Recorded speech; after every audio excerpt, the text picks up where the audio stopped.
Research has found something that most people never talk about. The more friends you have, the more people you stay in touch with, the happier most people feel, but only up to a certain point. Because for people with higher intelligence, that pattern completely flips. The smarter you are, the fewer people you actually want around you.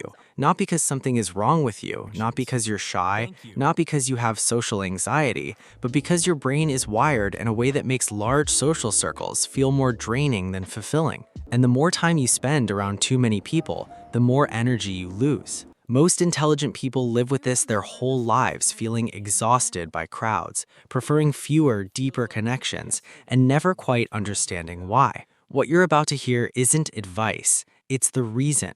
And by the end, you'll finally have a name for something you've been feeling your whole life. If you've ever left a party early and felt better, not bad about it, if you've ever looked at someone with 100 friends and thought, that sounds like too much work, if you've ever chosen one real conversation over a room full of people you barely know, you already know what this video is about.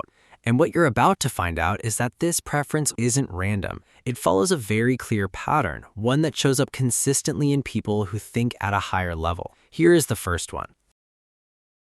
Think about the last time you spent a few hours around a lot of people. You weren't doing anything physically tiring, but by the time you got home, you had nothing left. And the people around you looked like they could keep going for hours. That difference between how they felt and how you felt has nothing to do with shyness. Your brain was simply working harder than theirs the entire time. Most people move through social situations on autopilot. A sharper mind never gets that option. It is constantly processing what people are saying, what they actually mean, how the room is shifting, all at the same time without being asked to. By the end of the night, it has burned through real mental energy on people it never truly got close to. That is why a quiet evening with one person you actually trust leaves you more recharged than an entire night surrounded by a crowd. There is a specific kind of tired that comes after a night of small talk, not the tired you feel after a long day of work, a different kind entirely, the kind where you talked for hours but said nothing that actually mattered. Large groups run on small talk because it is the easiest way to keep everyone comfortable. Conversations stay light, about the weekend, about the weather, about things that require no real thought from anyone. It keeps the conversation moving without asking anyone to think too hard. But for someone whose brain is always searching for something worth engaging with, that kind of exchange leaves them more drained than if they had stayed home. People who think deeply are not wired for surface-level exchanges. They need a conversation that actually builds towards something, a real question, a new idea, or an honest opinion that neither person was expecting to share. And that level of conversation is almost impossible in a room full of people who barely know each other. It only happens in small spaces, with people who are comfortable enough to say something honest. Most people measure their social life by how many people they know, how many contacts they have, how many people show up when it matters, how many group chats they are part of. But people who think at a higher level tend to measure it differently, not by how many people they know, but by how well those people actually know them. There is a real cost to maintaining a large social circle. Every relationship requires time, attention, and energy to keep alive. And when you spread that energy across 30 or 40 people, each one gets so little of it that none of those relationships ever grow past a certain point. The people who naturally gravitate towards smaller circles are not doing it because they gave up on connection. They are doing it because they figured out, usually without anyone telling them, that 5 people who truly know you are worth more than 50 who only know your name. And that is not settling for less. That is knowing exactly what actually matters. There's something that highly intelligent people discover at some point in their lives, usually earlier than most, that their best thinking never happens in a crowd. It happens when they're completely on their own. Not because they are hiding from the world, but because a busy social life constantly pulls the mind toward other people, their problems, their opinions, their energy, and a mind that is always focused on other people rarely gets the space it needs to work through its own ideas properly. The things they actually want to figure out, the problems they want to solve, the questions they cannot stop thinking about, only start to come together when the people around them are not there. This is not about being isolated or cutting people off. It's about understanding that the time they spend alone is not empty time. It is the time when everything they've been thinking about during the day finally gets the room to develop into something they can actually use. Most people treat silence as something to fill. People who think at a higher level treat it as something to protect.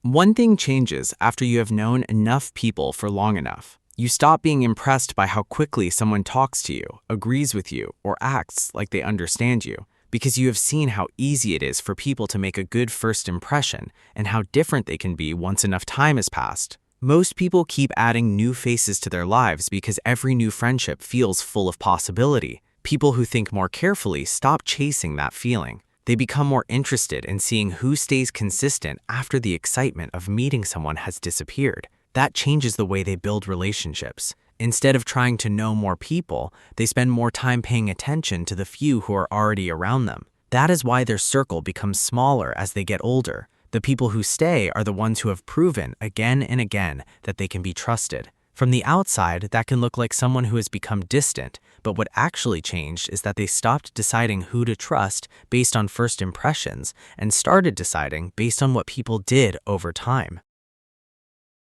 As people become older, they usually become more careful about where their time goes. People who think at a higher level often reach that point even sooner. They stop saying yes just because someone invited them. Before making plans, they quietly ask themselves one simple question: is this person actually making my life better, or are they simply taking up my time and attention? That question changes almost everything. Instead of filling every free evening with people, they become comfortable leaving some time completely to themselves. And when they do spend time with someone, they would rather leave that conversation feeling refreshed than wondering why they agreed to it in the first place. That is why they become more selective about who they spend time with. It is not because they think they are different from everyone else.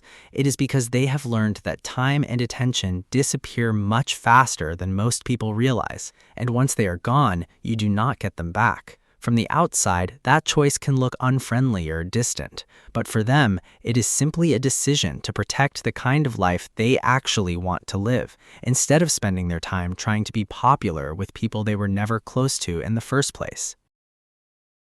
Most people assume that spending a lot of time alone must feel lonely. That only seems true until you meet someone who genuinely enjoys their own company. People who think at a higher level often discover that being alone and feeling lonely are two completely different experiences. They can spend an entire afternoon by themselves without feeling like anything is missing because their attention is already occupied by the things they care about.